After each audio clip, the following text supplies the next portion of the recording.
Changes आए हैं, physical fitness test और पीएमटी क्लियर कर लेते हैं। उन टाइपिंग टेस्ट भी इंक्लूड कर लिया गया है टेस्टिंग प्रक्रिया में। दोस्तों, आपके जो अग्निवीर की जो फॉर्म्स हैं 2024 के लिए वो भरना स्टार्ट हो चुकी हैं और इसी संदर्भ में आपसे कुछ इम्पोर्टेंट डॉक्यूमेंट्स और जो आपकी एग्ज़ाम होगी किस तरफ से होगी और मेडिकल से पहले की जो फिजिकल प्रक्रिया है वो किस हिसाब से होगी, उसके लिए आपसे थोड़ी सी जानकारी है वो यहाँ पे आपको दी गई है। तो आप एक बार इस वीडियो की क्लिप है उसको देखिए, आप समझ जाओगे सारी, ठीक है ना।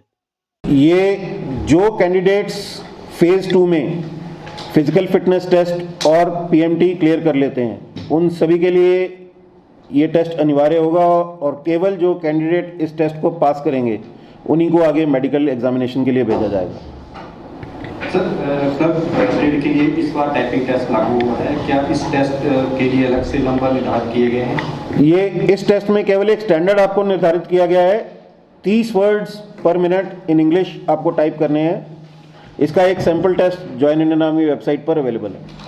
सर, इस बार भर्ती प्रक्रिया में फिजिकल प्रारूप में जो छूट पहले निर्धारित थी वो नहीं रखी गई है, इस बार इसमें कौन कौन से बदलाव हुए? जो चेंजेस आए हैं फिजिकल रिलैक्सेशन के अंदर, उसमें इस बार केवल आउटस्टैंडिंग स्पोर्ट्समैन, जो नोटिफाइड एरियाज हैं वहाँ के कैंडिडेट्स और जो इंडियन डोमिसाइल गुरखास हैं उन्हीं को ये फिजिकल मेजरमेंट में छूट दी गई है। सबसे पहले तो जो अग्निवीर ऑफिस असिस्टेंट और एसकेटी में के द्वारा भारतीय सेना को ज्वाइन करने के इच्छुक हैं उनका भी टाइपिंग टेस्ट भी इंक्लूड कर लिया गया है टेस्टिंग प्रक्रिया में। ये हमेशा की तरह से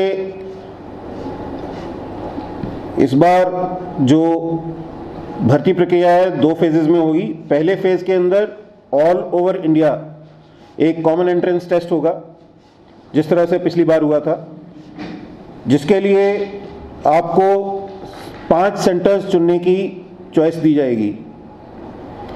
आप इन 5 सेंटर्स में से कोशिश की जाएगी कि आपको पहली 3 चॉइस दी जाएं जितना हो सके। बाकी रजिस्ट्रेशन के हिसाब से ये भी तय किया जाएगा कि आपको कौन सा सेंटर दिया जा रहा है। यहाँ मैं इस बात की जानकारी देना चाहूँगा कि कैंडिडेट्स ऑल ओवर इंडिया कहीं भी इस टेस्ट के लिए अपीयर हो सकते हैं, चाहे वो किसी भी एआरओ के थ्रू अपनी नोटिफिकेशन को चूज़ करें।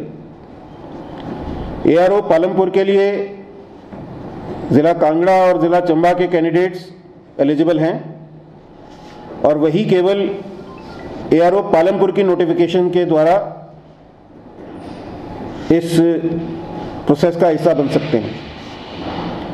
जब आप अपनी नोटिफिकेशन पर क्लिक करते हैं तो कृपया ध्यान दें कि आप कौन सा एआरओ चूज कर रहे हैं। जैसा मैंने बताया कि इस बार जो लिपिक कैटेगरी है, यानी कि क्लर्क्स या ऑफिस असिस्टेंट, जो जैसे कि अभी हम उन्हें बता रहे हैं, उनके लिए एक टाइपिंग टेस्ट इंट्रोड्यूस किया गया है जिसका स्टैंडर्ड है इंग्लिश के अंदर 30 वर्ड्स पर मिनट। जो कैंडिडेट इस टेस्ट को पास करेंगे वही आगे की भर्ती प्रक्रिया का हिस्सा बन पाएंगे।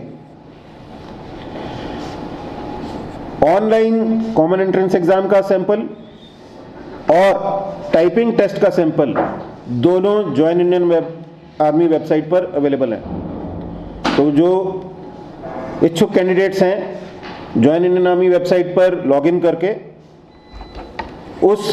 उन टेस्ट्स में अपनी प्रैक्टिस कर सकते हैं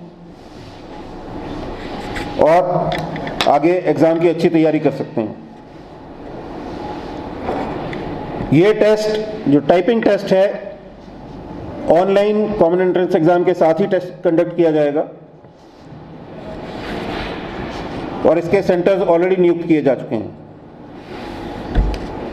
इसके अलावा जो candidates online common entrance exam pass करके फेज 2 में जाते हैं, यानी कि physical test, physical measurement test के लिए जाते हैं,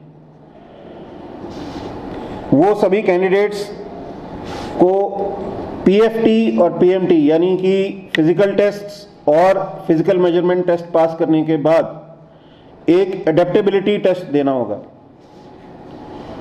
ये एडेप्टेबिलिटी टेस्ट आपकी मानसिकता को टेस्ट करने के लिए है और जो कैंडिडेट्स पीएमटी पास करके आगे बढ़ रहे हैं उनको ये टेस्ट अपीयर होना अनिवार्य होगा। ये टेस्ट देने के लिए आप सभी जो कैंडिडेट्स होंगे उनको अपने स्मार्टफोन का प्रयोग करना होगा। तो जो कैंडिडेट्स फेज 2 के लिए आते हैं उनको ये सुझाव है कि उनके लिए smartphone with data pack carry करना अनिवार्य है। जो कैंडिडेट्स ये एडेप्टेबिलिटी टेस्ट पास होंगे केवल उन्हीं को मेडिकल टेस्ट के लिए आगे भेजा जाएगा। इसके अलावा इस बार से पीएमटी के अंदर जो कंसेशन दिया जाता था फिजिकल मेजरमेंट्स के अंदर हाइट, वेट और चेस्ट मेजरमेंट का, वो केवल आउटस्टैंडिंग स्पोर्ट्समैन जो नोटिफाइड ट्राइबल एरियाज हैं वहाँ के सभी कैंडिडेट्स और इंडियन डोमिसाइल गुरखास के लिए ही है। मैं एक बार फिर बताना चाहूँगा, जो रिलैक्सेशन है जो फिजिकल मेजरमेंट टेस्ट में हाइट, वेट, चेस्ट का जो पहले दिया जाता था वो केवल आउटस्टैंडिंग स्पोर्ट्समैन, नोटिफाइड एरियाज के कैंडिडेट्स और इंडियन डोमिसाइल गुरखास के लिए ही है। हमने आमतौर पर देखा है कि कैंडिडेट्स जब अपना रजिस्ट्रेशन करते हैं तो बहुत सारी छोटी मोटी गलतियां करते हैं जिससे बाद में उन्हें परेशानी होती है। तो हमारा अनुरोध है आपसे कि आप किसी के थ्रू अपना ऑनलाइन रजिस्ट्रेशन ना करें, बल्कि खुद अपना ऑनलाइन रजिस्ट्रेशन करें। अपने सभी डॉक्यूमेंट्स का ध्यान रखें, अपना सभी जो डेटा है उनको सही तरीके से एंटर करें।